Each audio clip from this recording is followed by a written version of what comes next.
El día de hoy, en este video, vamos a hablar a manera de introducción a las clases futuras del marco jurídico aplicable en México en relación a la violencia cultural y estructural en contra de la mujer. Bueno, para dar inicio, partiremos del concepto de derechos humanos como aquel conjunto de prerrogativas sustentadas en la dignidad humana cuyo objeto fin es el desarrollo integral de la persona, es decir, mente, cuerpo y espíritu. ¿Cuál es el marco jurídico aplicable en México en relación a la perspectiva de género? Bueno, tenemos el marco nacional, obviamente, donde encontramos a la Constitución, específicamente sus artículos primero y cuarto. En especial el primero, ¿por qué? Porque ahí establece una serie de obligaciones para las autoridades en relación de protección de derechos humanos, que va desde que no solo tienen que abocarse al respeto y protección de los contenidos en la Constitución, sino de todos aquellos tratados internacionales en los que México sea parte, así como una serie de herramientas que la autoridad o aquellos operadores jurídicos cuentan para hacer valer precisamente esos derechos humanos y se procure su respeto a los mismos. Tenemos otras leyes nacionales como es la Ley General para Igualdad entre Mujeres y Hombres, la Ley General de Acceso a las Mujeres a una Vida Libre de Violencia.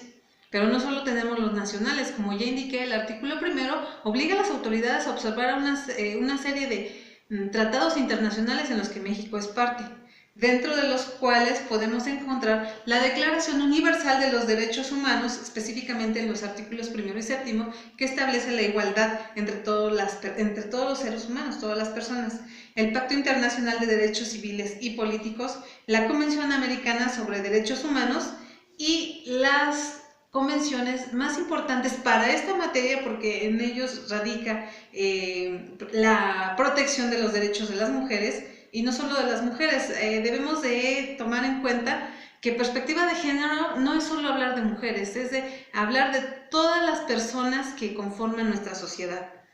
Hombres, mujeres, niños, niñas, bueno, debemos de tomar en consideración que para niños y niñas tenemos un protocolo muy específico y que eso lo abordaremos de manera diferente. Pero vuelvo a reiterar, cuando hablamos de perspectiva de género no es solo hablar de mujeres.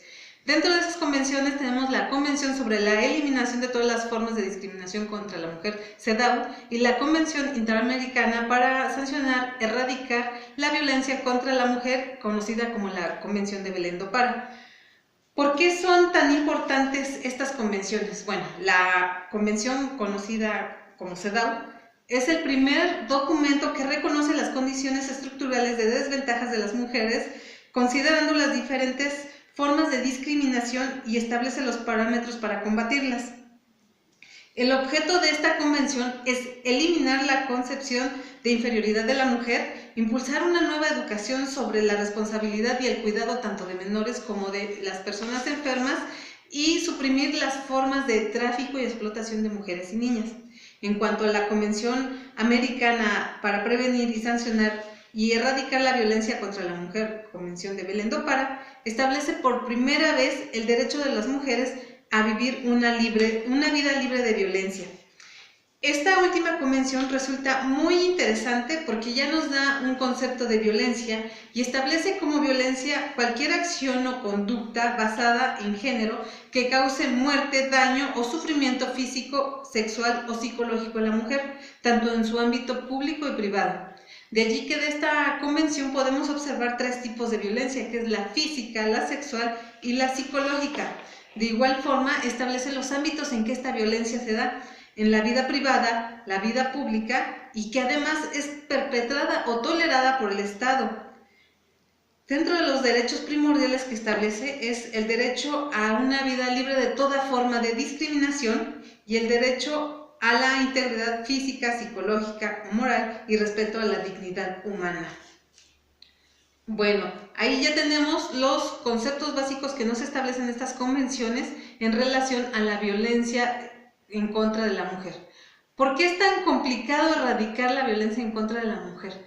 Porque ha sido una actividad tan cotidiana que la hemos normalizado. De allí que muchas veces, estando todos frente a una situación en contra de violencia de una mujer, no podamos distinguirla, porque muchos podrían asumir la posición de ¿por qué no lo denuncia? ¿Por qué no se defiende? no concebimos que esa mujer se encuentra en un estado de vulnerabilidad tal que no puede emprender esas acciones de defensa. De allí de la importancia de ser conscientes de esa violencia que es estructural, porque no solo es física, sino es sistemática. Esa violencia ha venido a lo largo de la vida de las mujeres, desde que nacen, nació niña, o las niñas no pueden vestir o realizar determinadas actividades por su condición de mujer. De allí que, vuelvo a lo mismo, la tenemos tan normalizada que es difícil percibirla.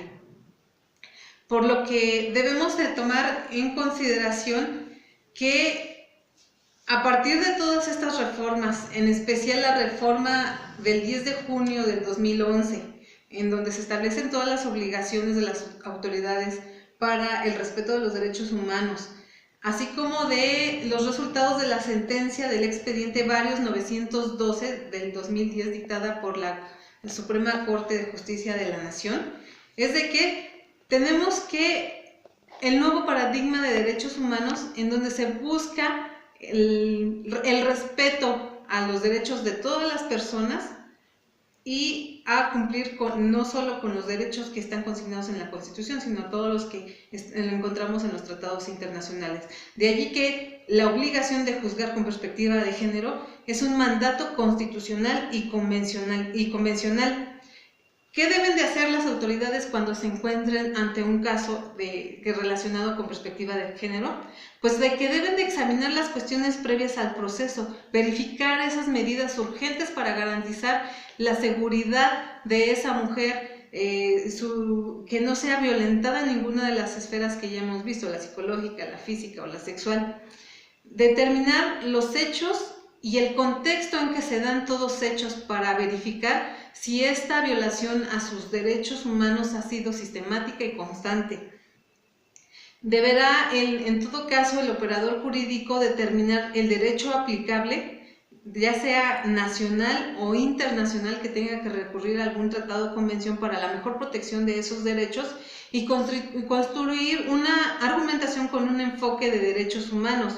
Es decir, los argumentos que deba de dar en la resolución que llegue a dictar, en la que haga un trato diferenciado por esa perspectiva de género, deberá ser objetiva y razonable, que no conceda alguna situación nada más por el hecho de ser mujer, sino debe de existir toda una argumentación que sustente el porqué y la razón de esa sentencia. No debemos de olvidar que dentro de estos temas hay una serie de conceptos que debemos de tener en consideración, como es la igualdad, que es un juicio de comparación a partir de una situación particular y contexto; la discriminación, como aquella distinción o extinción que va que su motivo es limitar el derecho o un ejercicio; y lo de los estereotipos, las cuales niegan un derecho o beneficio, imponen una carga y marginan a la persona. Por el día de hoy es todo lo que hablaremos. Seguiremos haciendo una serie de videos en los que de forma constante se les irán haciendo indicación de los diferentes conceptos y temas a abordar para que puedan tener un panorama más amplio y sea más fácil abordar estos temas. Gracias.